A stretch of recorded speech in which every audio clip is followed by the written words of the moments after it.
Hey, ladies and gentlemen, this is Carmine Sabia for Explain America, and President Donald Trump, well, his administration has a Super Bowl surprise for the Democrats, and they're not going to like it. Before we get started, please make sure you like, comment, share, and subscribe. Those little things really help us out, and they help our channel continue to grow. And if you're not watching us on YouTube, please check that address in the lower right-hand corner. It's youtube.com/@ExplainAmerica. And when you get there, please hit subscribe absolutely free. It really helps us out. Guys, look.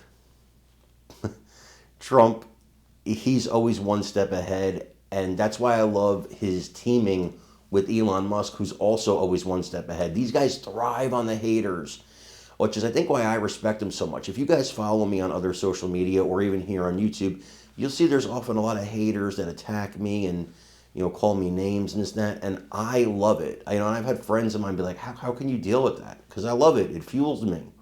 It actually gives me the energy to fight. And it doesn't matter. As long as you're giving me views, I don't care, right? So Trump and Musk, they're cut from that same cloth. They thrive on the hatred. And there's very few people in this world like us that do that. The difference, of course, between me and them is they're billionaires. But other than that, we're very similar.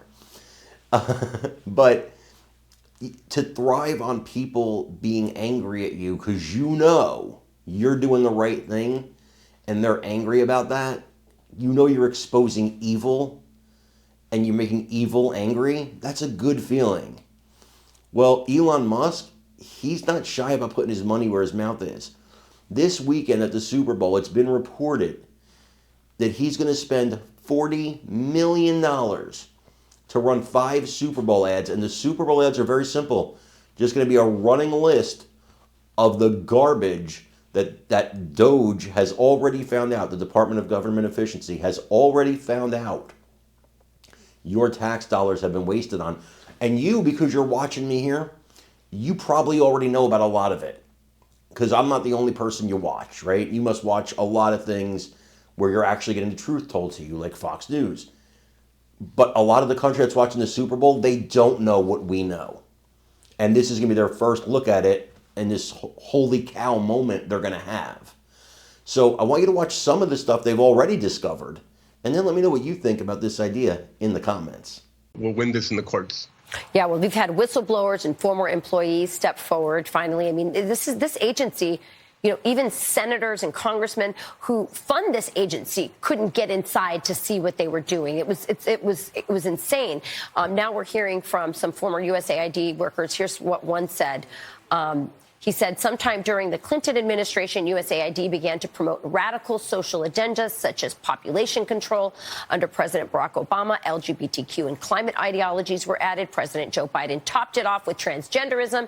Institutionally, its political culture would eventually skew far left, purged of conservatives and independents. Daniel, you're a guest often on our show, Fox Noticias, and we talk a lot about what our government is doing in other countries. And in Latin America, for example, but this is happening in Africa and other places, we're using USAID and the State Department to push these left-wing ideologies that these countries find offensive.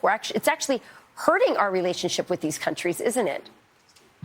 No, absolutely. They're using taxpayer dollars as a woke slush fund to impose their agenda. And the bigger problem here, Rachel, is that government is just too big. It finances so many programs and regulations that the different parts of the government that are working at cross purposes even. I mean, there's just this woke agenda that nobody asked for. So to make government more effective, I think Musk and his team, they need to continue exposing the massive fraud and the waste. And I think one of the ways that we can do this is you have to extend the tax cuts. You cannot now ask the American people to pay more in taxes than they have to be financing this kind of fraud. Yeah, that's such a great point, Daniel. This tax day, if you're sending taxes to the government and you just found out about this,